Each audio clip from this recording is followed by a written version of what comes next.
India's number 1 varicose veins hospitals ఐబీసీను సంప్రదించండి. మీ నొప్పి లేని ప్రయాణాన్ని ప్రారంభించండి. హలో అండి, అందరికీ నమస్కారం. నా పేరు మాధురి. ప్రస్తుతానికి మనతో పాటు ఉన్నారు. మనకి ఏ కోణంలో సమస్య వచ్చినా అన్ని కోణాల్లో నుంచి దాన్ని పరిశీలించి ఒక చక్కటి పరిష్కార మార్గాన్ని సూచించే ఒక వ్యక్తి. సో ఆవిడ గురించి చెప్పాలంటే ఒక ఆధ్యాత్మికవేత్త, ఒక సైకాలజిస్ట్, మనకి ఎటువంటి సమస్యలు వచ్చినా కూడా తీర్చే ఒక లైఫ్ కోచ్ అని చెప్పచ్చు. అన్నిటికంటే మించి ఆస్ట్రాలజర్. సో అన్ని రకాలుగా కవర్ చేయబోతున్నామండి ఈ ఎపిసోడ్లో. మరి మనతో పాటు ఉన్న వ్యక్తి పేరు హరి రఘుప్రియ గారు. నమస్కారం రఘుప్రియ గారు. నమస్తే నాన్న. నేను ఇవాళ అయితే ఒక మంచి టాపిక్ని మోసుకొచ్చాను. నేను చూశాను మా ఇంటి పక్క వాళ్ళ గురించి, వాళ్ళనే ఎందుకో కర్మ ఉంటుందా, వాళ్ళు చేసే మంచి పనులు అవ్వచ్చా, బ్యాగేజ్ వాళ్ళు అవ్వచ్చా, ఇవన్నీ ఆలోచింపచేసే విధంగా ఉన్నాయి మీతో మాట్లాడిన ఆ వీడియోస్ అన్నీ కూడా చూస్తే. అయితే ఏంటంటే అండి, ఇప్పుడు ఏంటంటే పూరి గుడిసెలో ఉన్న వాళ్ళు ఒక సర్టెన్ టైం వచ్చిన తర్వాత వాళ్ళు జమీందారులు అయిపోతున్నారు. సో ఏంటి, బాగా బతికిన వాళ్ళు అసలు ఏమీ లేకుండా, అలాంటి వాళ్ళని ఎంతమంది చూసాను. మా తాతయ్య వాళ్ళు కూడా ఒక ఎగ్జాంపుల్ అనుకోండి. ప్రతి ఒక్కరు ఇలా చాలా మంది ఉంటారు. అసలు ఇలా ఎందుకు అవుతుంది అంటారు? చాలా చక్కని క్వశ్చన్. అయితే ఒక వ్యక్తిని తీసుకుందాము. అతను ఏదైనా గత జన్మకి సంబంధించిందే. ఇప్పుడు మనం ఇందాక మీరు అన్నట్టు బ్యాగేజ్ తెచ్చుకుంటాం కదా. అయితే గత జన్మకి వెళ్దాము. ఒక ఎక్స్ ఈ జన్మలో అతను బాగా బతికి వెంటనే చితికాడు. అది ఎందువల్ల జరిగింది అంటే కనుక, ఎవరో మోసం చేశారో, ఇతను మోసపోయాడో, అవన్నీ అవసరం లేదు. అది కూడా ఒక రీజనే, అది చెప్తాను. అయితే ఇతను గత జన్మలో బాగా పుణ్యాలు చేసుకొని అతను ఉన్న ఆస్తిని మంచి కార్యక్రమాలకి ఉపయోగించి తరువాత అతను చనిపోయాడని అనుకుందాం. ఆస్తిపరుడు, మంచి ధర్మకార్యాలు చేశాడు, మంచి లక్షణాలు, మంచి మనసున్న మంచి మనిషి. అతను ఈ జన్మలో ఎక్స్గా పుట్టాడు. అయితే ఈ జన్మలో మరి ఆ మంచి రావాలిగా. అవును. కానీ అతను ఏం చేశాడు, అహంకారం అనేది కొంచెం ఫ్లేవర్ అంటించాడు, గార్నిష్ చేశాడు. ఈ ఫుడ్కి అహంకారం అనే గార్నిష్ చేశాడు. చేసేటప్పటికి ఏమైంది, భగవంతుడు ఇద్దాము అని అనుకునే లోపలే ఈ అహంకారం గార్నిష్ చేసేసి డెలీషియస్ ఫుడ్ రెడీ చేసుకుని చనిపోయాడు. ఆ అహంకారం అనే గార్నిష్ లేకపోయిండుంటే అతను ఈ జన్మలో కూడా చితకకుండా లైఫ్ టైము గోల్డ్ స్పూన్తో పుట్టి గోల్డ్ స్పూన్తోనే చనిపోయేవాడు. కానీ అక్కడ అతను చేసిన ఆ చిన్ని తప్పిదం వల్ల ఇప్పుడు ఏం చేశాడు, దాన ధర్మాలు చేశాడు, నెంబర్ 1. తర్వాత మంచి మనసుతో ఉన్నాడు, నెంబర్ 2. ధనాన్ని, అతని డబ్బుని మంచిగానే వినియోగించాడు, పేద బీద అన్నీ చూశాడు, అన్ని మంచి పనులు చేశాడు. అయితే ఈ జన్మలో దాన్ని ఆ బ్యాగ్ని తెచ్చుకుని అహంకారం అనే గార్నిష్ చేశాడుగా. దానికోసం ఏం చేశాడంటే ఆ పుణ్యఫలం అంతా అనుభవించేలాగా ఇచ్చి, సంపదలు ఇచ్చి, ఆరోగ్యాన్ని ఇచ్చి, మంచి రూపాన్ని ఇచ్చి, భగవంతుడు చేయవలసినవన్నీ అతను కూడా గార్నిష్ చేసి పంపించాడు. అయితే లాస్ట్లో చేసిన ఆ చిన్ని తప్పిదం వల్ల అమీరుగా, అంటే పెద్ద ధనవంతుడుగా ఉండేవాడు, కొన్ని పనుల వల్ల కడు బీదవాడైపోయాడు. అంటే పెద్ద విల్లాలోంచి గుడిసెలోకి వచ్చేసాడు. ఇది అతని తప్పే, కానీ అతను బీదవాడు అవ్వడానికి ఈ ప్రాపంచికంలో ఉన్న అవకాశాలైతే మాత్రం కాదు. అది అతను ఎవరి మీద నింద వేయడానికి హక్కు లేదు. ఫలానా వాళ్ళ వల్ల నేను ఇలా అయిపోయాను, ఫలానా వాళ్ళు నన్ను మోసం చేసేశారు, ఈ మాటలు రివాజుగా అందరూ అంటుంటారు. అవును, నేను వాళ్ళకి డబ్బు ఇచ్చి మోసపోయాను, నా డబ్బులు ఇంత పోయినాయి అని అంటుంటారు. కాదు, నీ డబ్బులు ఏమీ పోలేదు. నువ్వు లాస్ట్లో గత జన్మలో చేసుకున్న ఈ పనుల వల్ల వాళ్ళు వచ్చి తీసుకుని వెళ్ళిపోయారు, తీసుకుని మళ్ళీ నీ పూర్వస్థితికి వచ్చేసారు. ఆ చిన్ని అహంకారము జన్మ వరకు లాగిందా.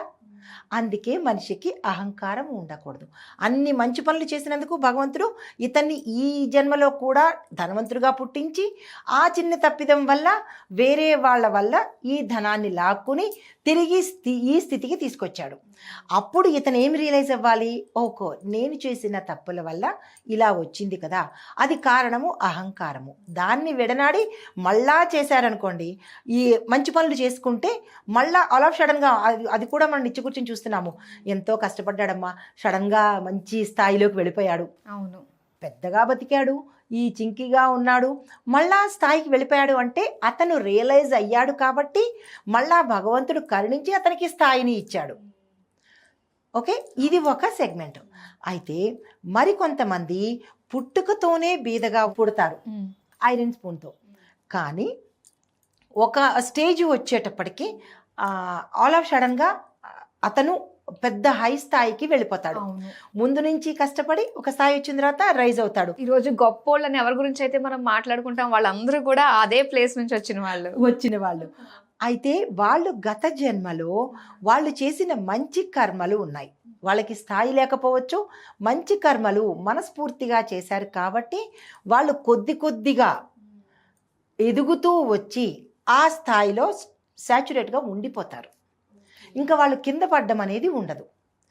ఏ తప్పిదమైనా ఏ గొప్పదనమైనా గత జన్మ నుంచి మనం తెచ్చుకున్నదే. ఇది ఒక రకంగా చెప్పాలంటే ఎలా ఉందంటే ఒక క్లాస్ లో యూనిట్ టెస్ట్ నుంచి మన గ్రోత్ ఎలా ఇంప్రూవ్ అవుతుందో ఫైనల్ ఎగ్జామ్ కి మనం చేసుకున్న పాప పుణ్యాల కారణంగానే మన ఫైనల్ ఎగ్జామ్ రిజల్ట్ ఉంటుంది. బా, చాలా బాగుందండి. అసలు దాన్ని బట్టి మనం ఏదన్నా కూడా చేసే పనిలో ఎక్కడన్నా ఆ లోపల నేను అనే అహంకారం వచ్చిందంటే పోయినట్టే. ఎంత అలర్ట్ గా ఉండాలండి, చాలా అలర్ట్ గా అప్రమత్తంగా ఉండాలి. ఇది నేను కాదు, భగవద్గీతలో కూడా అదే చెప్పాడు. కర్మ చేసినందుకు అధికారమే ఉంది తప్ప కర్మ ఫలితాన్ని ఆశించకూడదు. మనమెవరము, వీఆర్ జస్ట్ ఇన్స్ట్రుమెంట్ అంతే. ఇప్పుడు పప్పులో పాయసంలోనో గరిటెని పెడతాము, ఆ గరిట గొప్పదనమా, వంట చేసిన వాడు గొప్పదనమా?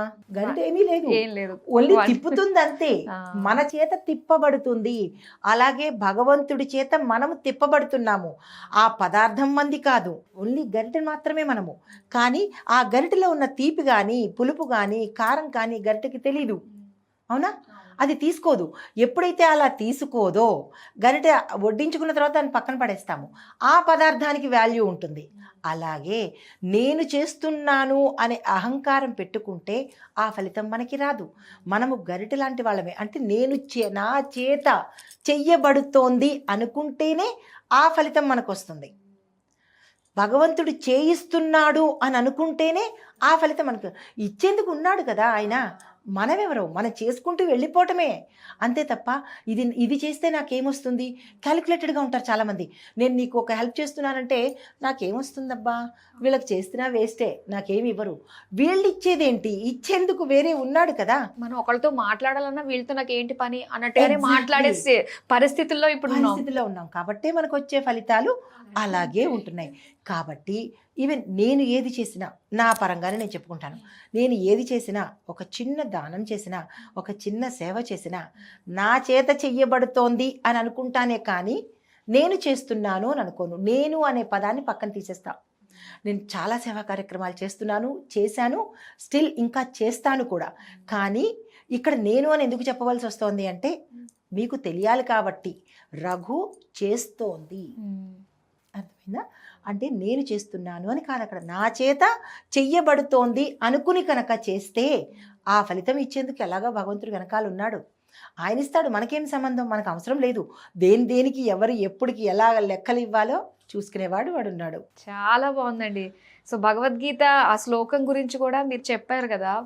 భగవద్గీత గురించి ఇప్పుడు తెలుసుకోవాలి, ప్రతి శ్లోకంలో నిజంగా ఇంత నిగూఢ అర్థం ఉందా అని అనిపిస్తుంది. మనం ప్లాన్ చేద్దామండి అలాంటి వీడియోస్.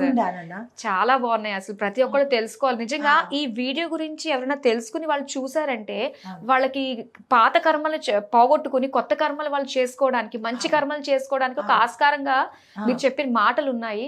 చాలా చక్కగా మాకు తెలియజేసినందుకు థ్యాంక్ యూ సో మచ్ అండి. నమస్తే.